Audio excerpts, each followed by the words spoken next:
A bombshell revelation has shaken the automotive industry and environmental policymaking across the UK and Europe. Confidential documents, obtained through rigorous freedom of information requests, have revealed that some of the largest and most influential car manufacturers on the planet mounted a coordinated secret lobbying campaign aimed at the British government. The goal of this high-level diplomatic and corporate offensive was to overturn, once and for all, the planned ban on the sale of new petrol and diesel cars, due to take full effect after 2035. Among the companies directly involved in this pressure coalition are some of the biggest names in global motoring: Germany's BMW, America's Ford, Japan's Nissan and Toyota, and the world's largest automotive components and technology supplier, Germany's Bosch. In April this year, these corporations joined forces to send a joint letter to senior ministers within the UK government's cabinet. In it, the manufacturers formally called for what they described as a technology-open approach to the coming decades of the energy transition. In practical terms, a technology-open approach would mean keeping the legal and commercial door open for the continued sale of highly efficient internal combustion vehicles, conventional hybrids, plug-in hybrids, range-extended electric vehicles, and even engines designed to run on sustainable fuels or synthetic e-fuels, alongside a requirement to use low-carbon green steel, even after the 2035 deadline has passed. The details of this previously confidential correspondence came to light thanks to an investigation carried out by the specialist newsletter The Fast Charge, led by journalist Tom Riley, who shared the findings with The Guardian. Their reporting exposed the intense battle playing out behind closed doors in Westminster, where the manufacturers' deep financial and industrial interests are colliding head-on with the UK's global climate commitments. Now, before we get into the fallout, if you're new here, this is exactly the kind of story we dig into every week. The parts of the UK's motoring and energy transition that don't make the mainstream headlines. Subscribing means you won't miss the next investigation the moment it lands. The proposal put forward by this group of manufacturers triggered an immediate wave of anger from environmental campaigners, energy sector economists, and rival companies that have committed 100% of their investment to full electrification. For environmental advocates, allowing combustion engine cars to remain on sale beyond 2035, even dressed up as hybrid technology or synthetic fuel, represents an unacceptable step backwards from the UK's core decarbonisation targets. After all, from a purely physical and chemical standpoint, every one of these alternative technologies still burns fossil fuel or a fossil derivative, directly releasing carbon dioxide and harmful air pollutants. The complete end of new petrol and diesel car sales by 2035 is described by climate scientists and by the UK's own Climate Change Committee as the backbone of the entire strategy for reaching net zero. Replacing the traditional national fleet with fully electric vehicles is identified as the single biggest contribution to cutting urban pollution over the next decade. In the wake of the leak, manufacturers building exclusively electric vehicles reacted with sharp criticism. Executives at the Swedish brand Polestar publicly condemned the defensive stance taken by the legacy manufacturers. Polestar UK's managing director Matt Galvin said reversing or watering down the shift to pure electric vehicles in the middle of a global climate emergency would amount to a historic political error. He argued that battery technology has already matured, that consumers are embracing the new models, and that the economic case for electric mobility is only getting stronger and increasingly irreversible. The signatory companies, for their part, argue that the transition to full electrification is running into far more severe operational and market obstacles than government planners originally projected. Manufacturers, including Toyota and BMW, point to a slowdown in the growth of electric car sales across Europe and North America in recent months, citing still high list prices for battery electric vehicles, global inflationary pressure, rising interest rates on car finance, and the chronically slow rollout of the public fast-charging network. According to the manufacturers and Bosch, forcing the industry to hit rigid deadlines before the consumer market and the charging infrastructure are fully established, risks generating catastrophic financial losses. Bosch, for instance, still generates a huge share of its revenue from fuel injection systems and combustion engine management technology.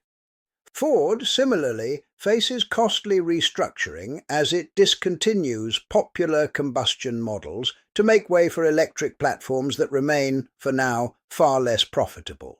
The companies warn that forcing an abrupt switch puts tens of thousands of skilled industrial jobs at immediate risk. This lobbying push on the British government isn't happening in isolation. It echoes a wider wave of corporate pressure playing out in Brussels as well. The European Commission has recently put forward proposals to soften its own zero-emission requirements from 2035 onward. The new proposal under discussion on the continent would set carbon reduction targets for new cars requiring 90% fully electric vehicles, leaving a 10% margin for the continued sale of efficient combustion engines, hybrids, and e-fuel-powered cars. Beyond softening demand and infrastructure struggles, Western manufacturers are also facing the spectre of Chinese competition. With dramatically lower production costs, massive state subsidies, and near-total control over the extraction and refining of lithium, nickel, and cobalt used in batteries, Chinese manufacturers such as BYD and MG are rapidly expanding their footprint across the European and British markets. Electric cars arriving from the East offer greater range at significantly lower prices, putting traditional European brands at an unprecedented competitive disadvantage. That global competitive tension is being sharpened further by uncertainty in international trade, including new import tariffs and geopolitical friction disrupting global supply chains. In the UK, the transition is governed by the zero-emission vehicle mandate, the ZEV mandate, which requires each manufacturer to ensure a rising minimum percentage of its annual new car sales are zero-emission, backed by fines that can reach £15,000 per non-compliant vehicle sold. In response to industry complaints, successive UK governments have already introduced a series of flexibilities into the mandate. These include allowing manufacturers to transfer emissions credits between different sales years, or to buy credits from companies that have exceeded their own electric sales targets. Small British sports and luxury car manufacturers such as McLaren and Aston Martin, which each produce fewer than 2,500 vehicles a year, have also received specific exemptions to preserve the country's motorsport heritage. Even so, larger manufacturers argue that ongoing fines are draining the capital they need for new technological investment. Environmental groups, including Transport and Environment, reject the industry's arguments outright, describing the manufacturers' rhetoric as unjustified alarmism. Experts point out that alternatives like e-fuels and biofuels are far less energy efficient than a battery electric motor. Producing synthetic fuel also demands enormous quantities of renewable energy, making it expensive and scarce, resources that should, in their view, be reserved for genuinely hard to decarbonize sectors like aviation and heavy shipping. Campaigners argue that every pound invested in continuing to develop plug-in hybrids is a pound diverted away from battery innovation and charging infrastructure. In their view, by trying to delay the end of the combustion engine, Western manufacturers are simply postponing the inevitable and widening the gap that already separates them from Chinese technological leadership, further weakening their position in the future global car market. In official statements to the press, UK government spokespeople have repeatedly reaffirmed that the 2035 deadline for zero-emission transition across all new cars and vans is not up for negotiation. The government points to more than £2.3 billion already committed in direct support for industry and consumers, funding the expansion of the fast charging network and helping attract new battery cell gigafactories to British soil. Despite these official assurances of firmness, market analysts note that past regulatory U-turns have created a climate of legal uncertainty that damages both manufacturers and infrastructure investors alike.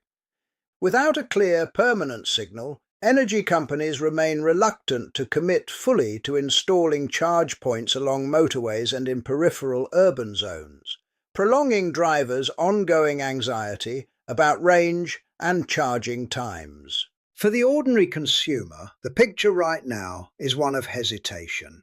On one side, there's a growing appetite for cleaner mobility and an end to volatile fuel prices at the pump.